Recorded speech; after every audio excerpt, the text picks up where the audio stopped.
ABC, what's up? It's me, yours truly. I am back to post another quick video here. It's time for another What's Been Spinning video. This is where I kind of go through and share with you the stuff I've just kind of been listening to out of my collection over the past few weeks or however long it's been since the last What's Been Spinning video. As I always kind of reiterate at the beginning of these videos, in my What's Been Spinnings, these are the ones where I actually sat down and listened to the albums from start to finish, not just kind of skipping around and listening to, a few songs here and there or shuffling through streaming or something like that. So these are all the albums that I sat down over the past couple weeks and, like people like to say, took in the way the artist intended. So let's just kind of jump right into it. And I'll start here too, because I've been adding some of the cassettes and CDs that I've been listening to as well, so I'll kind of share those. Phil Collins, Hello, I Must Be Going, another fantastic legendary album from one of the kings of the 80s. And then Phil Collins, But Seriously. It's been a while since I really sat down and listened to this album, and just kind of sonically and just all the way through, this is a fantastic album. I mean, it's just one of those ones where you just kind of go back and you hear it again and you experience it again, and it kind of refreshes. And talk about a great refresher. That's such a great album. So many great songs on that too.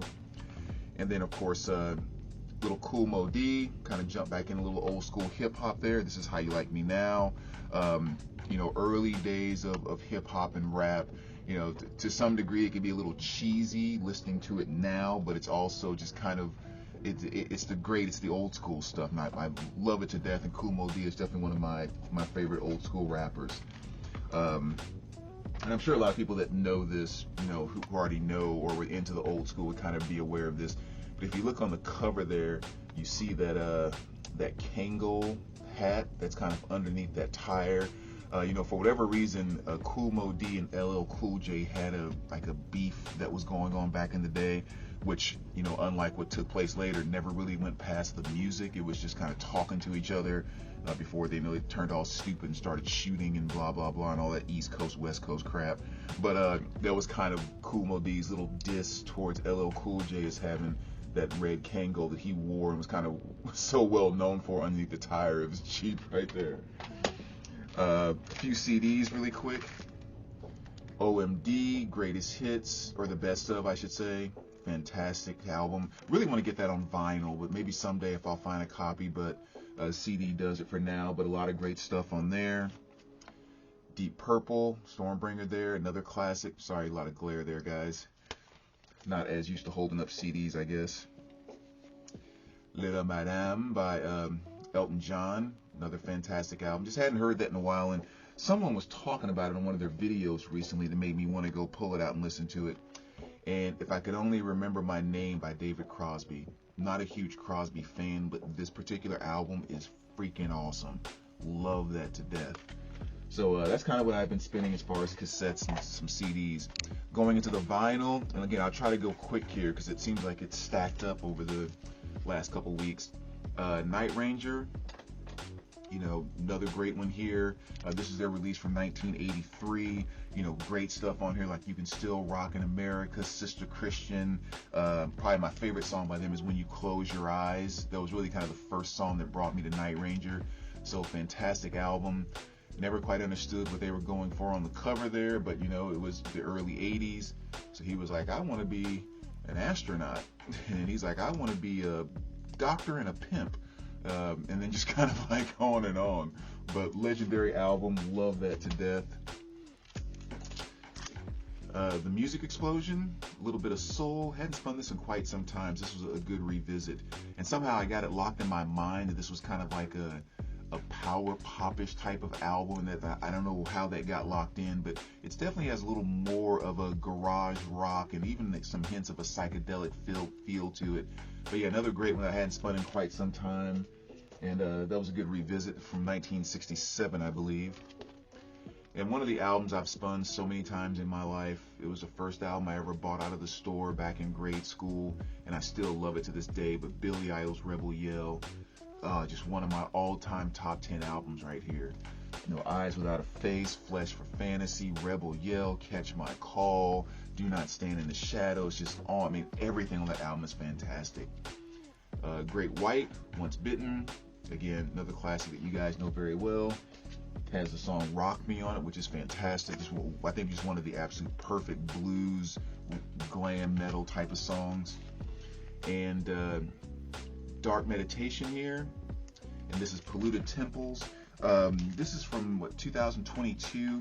This was actually a piece that I discovered when I was out in Idaho doing a little bit of digging with Aaron Mutha-Alamere, and stumbled across this and didn't know what it was, and the cover looked pretty cool, so we kind of checked it out. And if I remember correctly, I think Aaron actually grabbed it and he ended up giving it to me as VCLT. But yeah, really cool album, kind of hard to describe, just kind of a heavier rock, almost like a Dooms type of rock, not Dooms metal, but type of rock. But anyway, just have to kind of take a listen to it, but definitely a cool album. It was a cool discovery. Kenny Cox and the Contemporary Jazz Quintet. Awesome jazz album. I remember when I first saw this one, how the cover kind of threw me off, and I was thinking it's going to be kind of a big band kind of thing.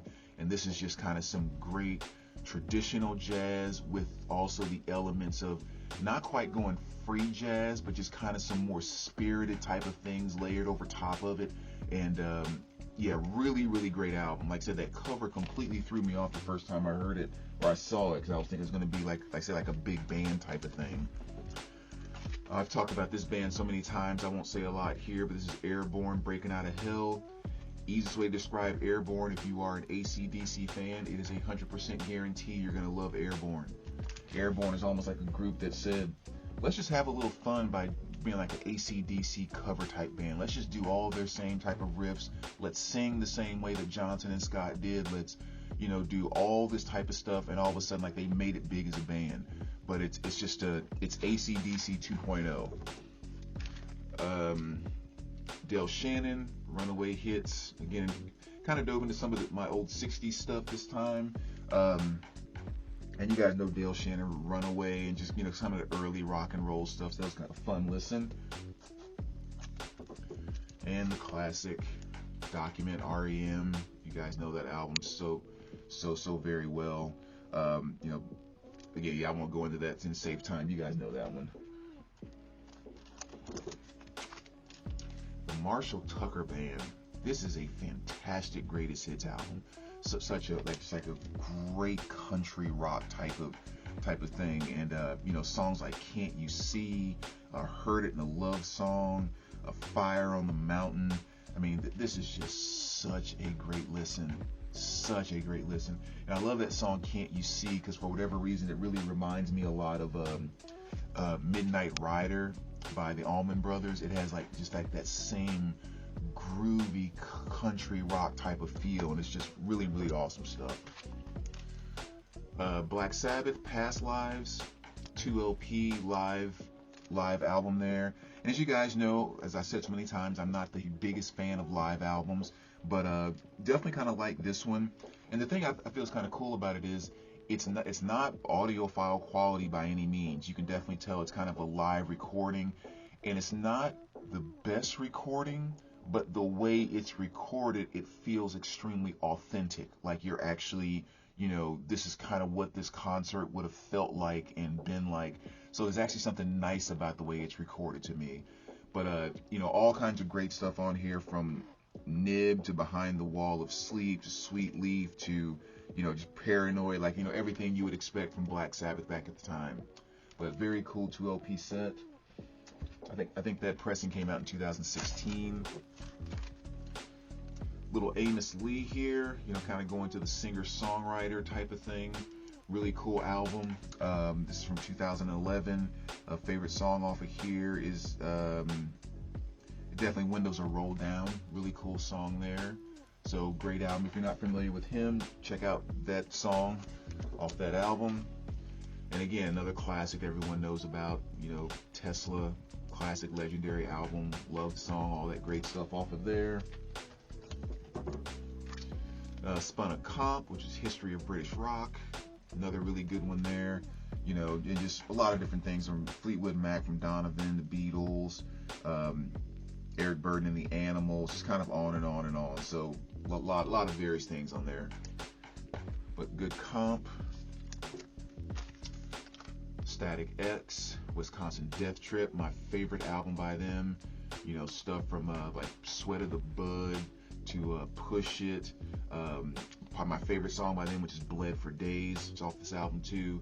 So my favorite album by them. Another great one there. And a little Made Blitz here. You know, kind of digging into to some psych stuff. Smoking the Day Away is my favorite song off of this album, so if you're not familiar with them, I highly recommend checking that song out, but really cool album there.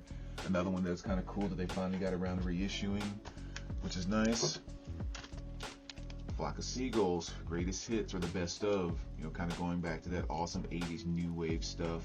You know, I Ran, Space Age Love, just all that great stuff there. Little T-Rex, another great one there. You know, Bang a Gong and all kinds of great stuff off of that one too. The Clash, Combat Rock. I know London Calling tends to be the album that everyone likes to go to and talk about with the Clash and stuff like that, but I actually think this is my favorite Clash album. You know, and here of course you have Rock the Cash Ball and, you know, Should I Stay or Should I Go and all that great stuff. But yeah, just overall really great album, just a classic from the Clash back in the 80s. And little Bowie's Pinup, just one of the Bowie albums I don't go back to as often, so that was kind of a nice revisit there. Always a great listen here. Black Sabbath, Mob Rules, you know, when Dio came on the scene and just started tearing it up with him, so another fantastic listen there. And a little Jewel, Pieces of You, but what we all call Human Nature is actually Human Habit. You know, this was definitely a huge breakout album for her from back, 1994. Yeah, no, huge breakout album. You know, really great songs on this, like, you know, Who'll Save Your Soul, You Were Meant for Me. That's the other one I was trying to think about. And so some really good singles off of this. But I will say, it's, you know, 2 LP set. Listening to this all the way through, after a while, you do start getting kind of like, oh my God, stop all your freaking whining. Oh my, sometimes it can get overwhelming listening to the whole thing from front to back. Which again is kind of the magic, I guess, of actually sitting down and taking in albums from start to finish, because just listening to the hits on here, they're just like, you know, great love songs, great heartbreak songs. But when you actually sit down and take in the entire work and what she was trying to put out with this album, it's just kind of like, oh my God, would you just stop all the freaking whining? Say something positive about something. Kind of thing. But great legendary album there. I've always loved Jewel. Joe Jackson, Night and Day. Someone was talking about this on their video. I can't remember who. But they were just talking about listening to it as a kid and all that kind of stuff. And again, it made me think about going back to it, and I pulled it out, and always a great listen here. You know, especially with one of my favorite songs from the 80s, which is Steppin' Out. Fantastic album by the legendary Joe. Terrence Trent D'Arby. This is introducing the Hardline According To. This is his release from 1987. You know, but another good album. You know, had some great hits on there like Wishing Well and Sign Your Name. And again, the hits are great, but one of the things that always comes up for me when I listen to this album is just like how bad he wanted to be like the next Prince, or, you know, that type of thing. It's I don't know, it's just one of those feels that I always get from him when I listen to this album from start to finish. But definitely another one of those great albums from the mid to late 80s. Always a fun listen here, which Flowers by the Rolling Stones. You know, again, I don't have to go through that one. That's one you guys know all too well. Little Bananarama here, and this is their release from 1986.